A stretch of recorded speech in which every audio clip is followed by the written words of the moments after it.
Man. It is always something with this lady.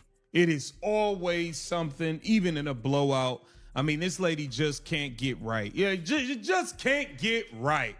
Stephanie White absolutely blew up on the bench, crash out right in front of Caitlin Clark again.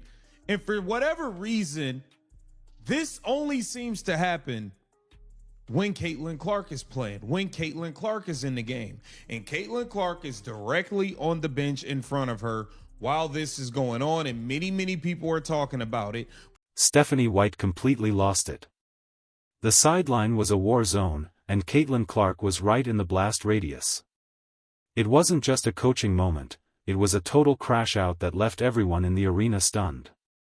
This wasn't supposed to happen during a blowout win, but the tension finally boiled over in a way that looked personal. She didn't care about the cameras or the massive lead they had over the Las Vegas Aces. She was focused on one thing, and the look on her face said everything the fans had been fearing. This was the moment the mask slipped, revealing a level of frustration that most people didn't think existed between a coach and a superstar rookie. The air in the building turned cold as the confrontation unfolded right in front of the world. The Indiana Fever shellacked the Las Vegas Aces by 34 on the road in Vegas, took over Sin City. But that's not the story here. The story here seems to be Stephanie White blowing up potentially at Caitlin Clark on the bench here once again. We're going to get into the footage, man. Just can't get right, man. Can't get right, Stephanie White. All right.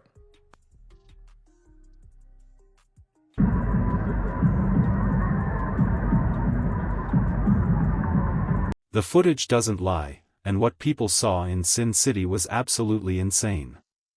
The Fever were dominating the Aces, taking over the game by a massive 34-point margin, but the scoreboard didn't matter. The real story was happening on the bench during the start of the third quarter. While the rest of the team was celebrating a rare road blowout, Stephanie White was reportedly snapping at Caitlin Clark in a way that felt completely uncalled for.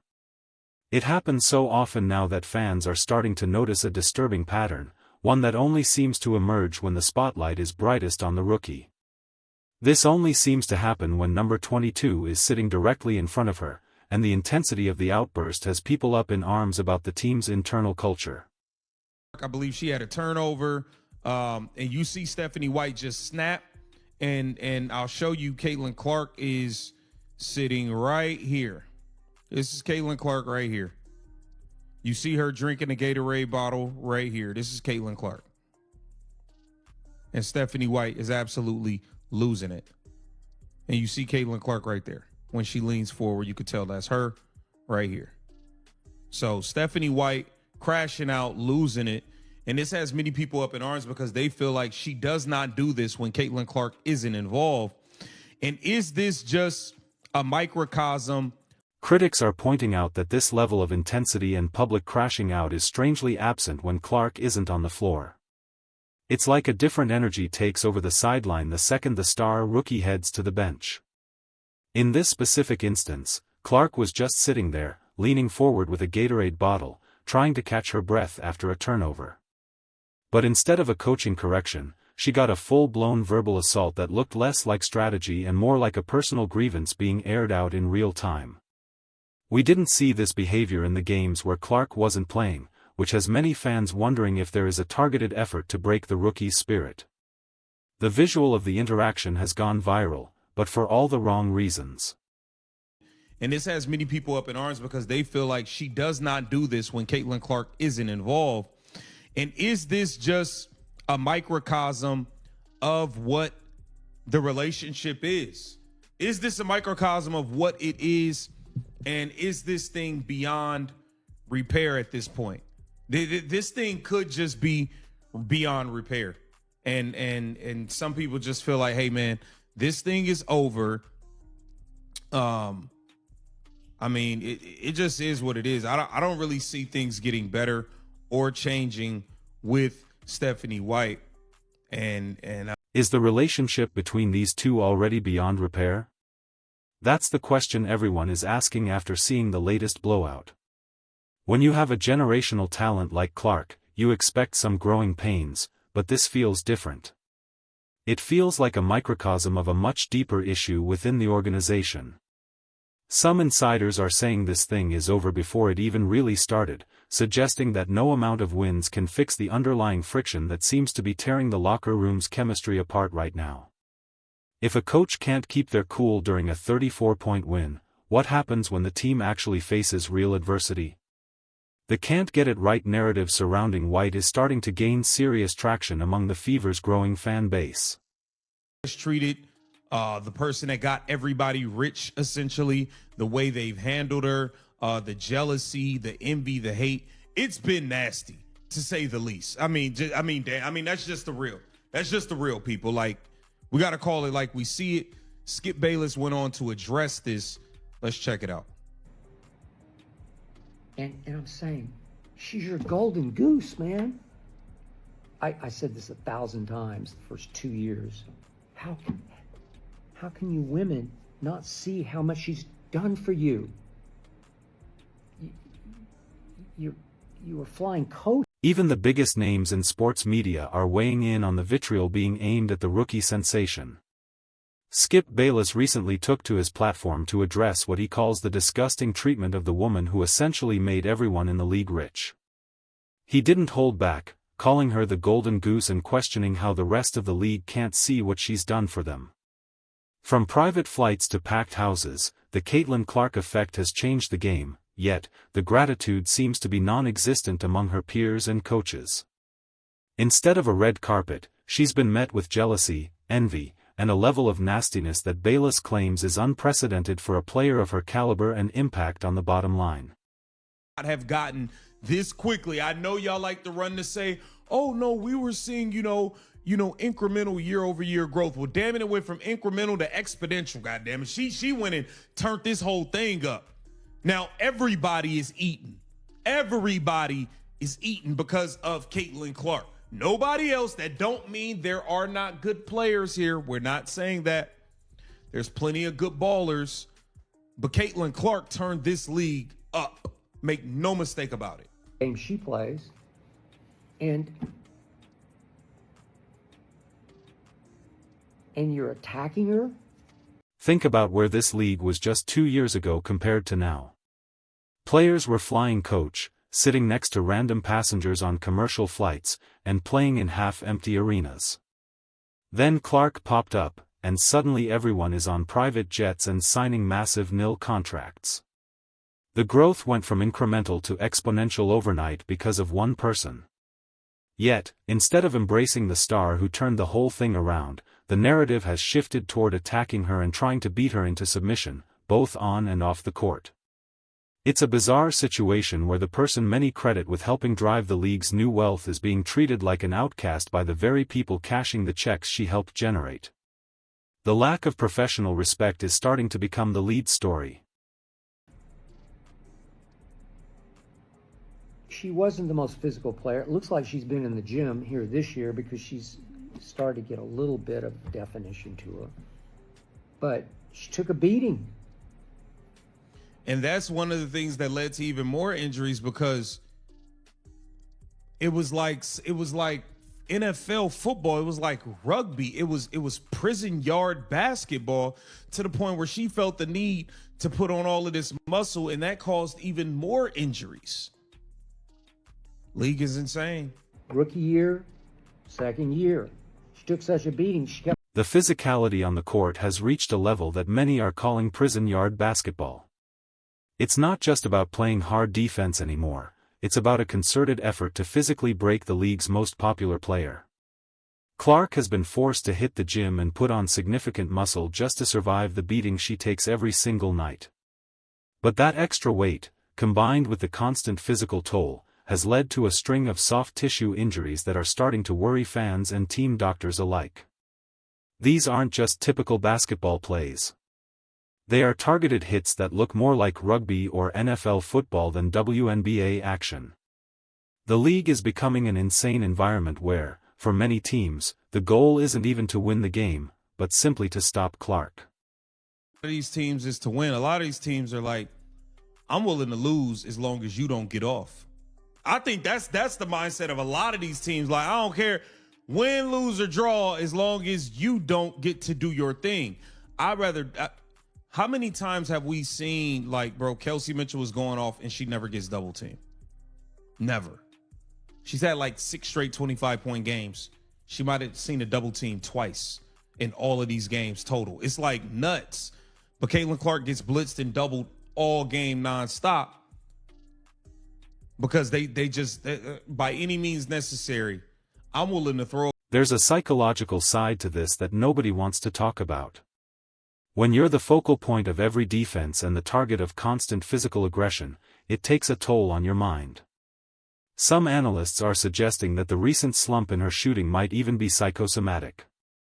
After a stellar first year, where she shot 42%, she's had to fight through horrendous stretches where the rim seemed closed. The pressure of being the league's savior while being treated like its biggest villain is a weight no rookie should have to carry. It feels like a campaign to make her miserable until she loses her love for the game. When your own coach is contributing to that environment with public outbursts, the mental fatigue must be nearly impossible to manage. Look at the defensive strategies being used against her compared to other stars in the league. Kelsey Mitchell has been on a tear lately, putting up 6 straight games with over 25 points, yet, she almost never sees a double team. In contrast, Clark gets blitzed and doubled the entire game, regardless of whether she has the ball or not. It's almost as if opposing coaches are willing to throw the entire game and lose by 30 just to make sure Clark doesn't get off or have a highlight reel performance. This hyper-focus on one player is unprecedented and speaks to a league-wide obsession with keeping her down. They would rather take a loss on the scoreboard than allow the rookie to showcase the skills that everyone paid to see in person. The "by any means necessary" mindset is becoming the standard operating procedure for teams facing the Fever. They aren't just trying to win the basketball game, they are trying to send a message. This environment of jealousy and envy has created a toxic atmosphere where the league's success is being sabotaged by its own participants. They'd rather lose the game than see the Golden Goose thrive, which is a level of pettiness that sports fans rarely see at the professional level. It's a backward way of thinking that threatens the league's future sustainability. If the stars aren't allowed to shine because of defensive hit jobs and coaching friction, the new fans who jumped on the bandwagon might decide to jump right back off before the season ends. Back on the bench, the tension between White and Clark seems to be the focal point of this internal struggle. When your coach is crashing out during a game you're winning by double digits, it signals a lack of control or a deep-seated frustration that goes beyond the box score. Fans are tired of seeing the same narrative play out every week. They want to see the league support its stars, not tear them down in front of a national audience. But it seems some people just can't get it right, and Stephanie White's recent behavior is being viewed as the perfect example of that. The relationship is under a microscope, and every snap and scowl is being documented by a fan base that is fiercely protective of the rookie who changed their world. The visual of Clark leaning forward, clearly exhausted and frustrated while her coach yells in her face, has become a defining image of this season. It captures the isolation of a superstar who is being asked to carry an entire league on her back while receiving very little backup from those closest to her. The attitude on the bench isn't coming from the rookie, it's coming from the leadership that should be protecting her. This power dynamic is shifting, and the fallout could be disastrous for the franchise if they don't find a way to bridge the gap soon. You can't lead a team by crashing out on your best player, especially when that player is the reason the arena is full and the flights are private.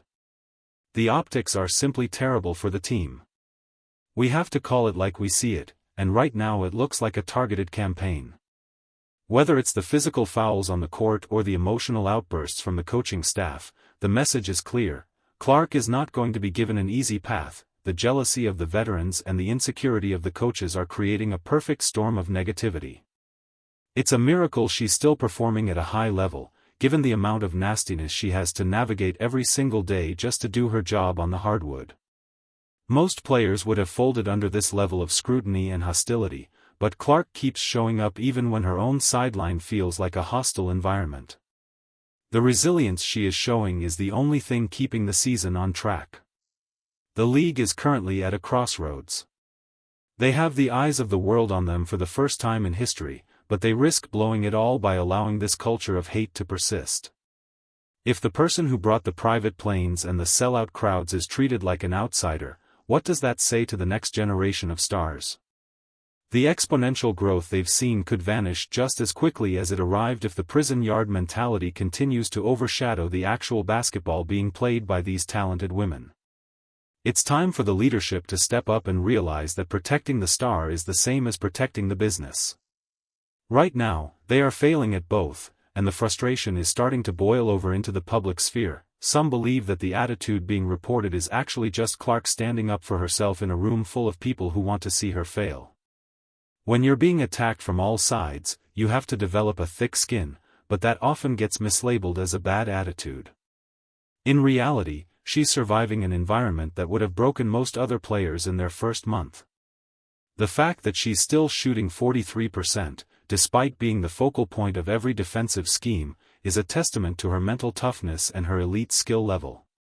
She is fighting a war on two fronts, one against the opposing teams and one against the internal dynamics of her own organization. It's a heavy burden for anyone, let alone a rookie in her first professional season. Why is there such a disparity in how teammates are treated?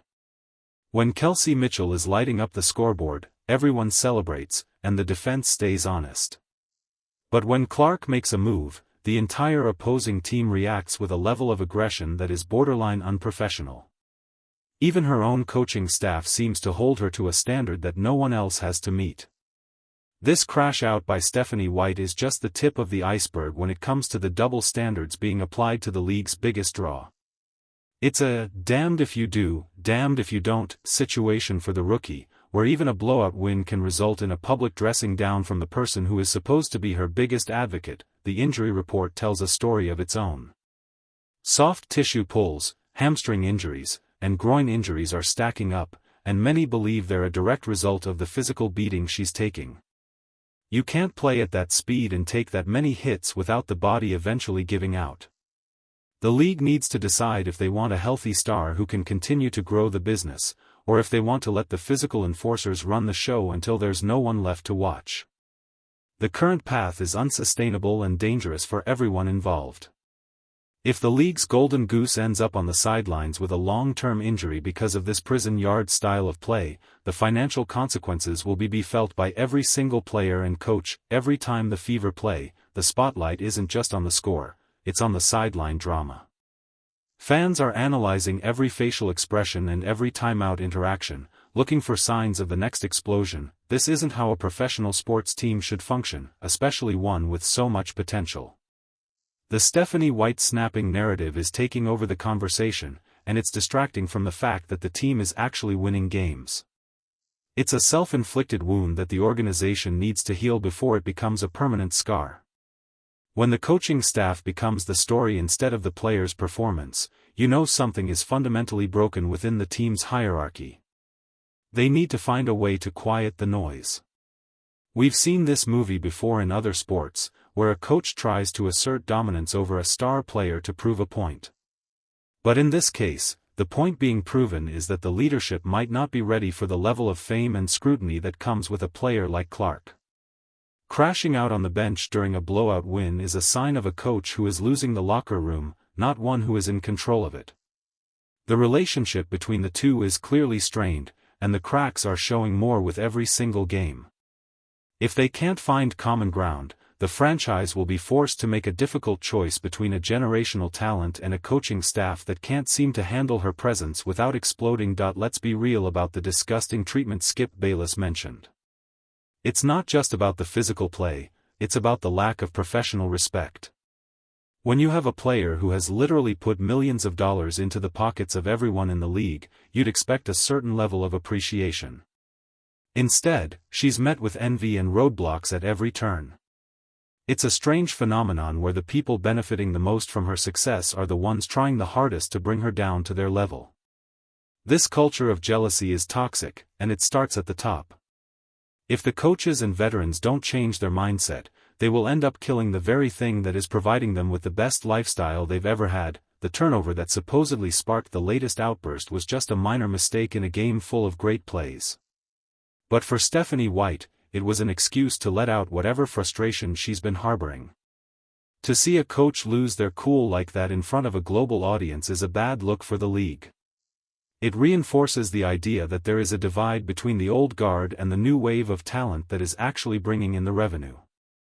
This friction is a ticking time bomb for the entire organization. Every time a crash out occurs, it pushes the star rookie further away and creates more animosity among a fan base that is already on edge. The team is winning, but it feels like they are losing.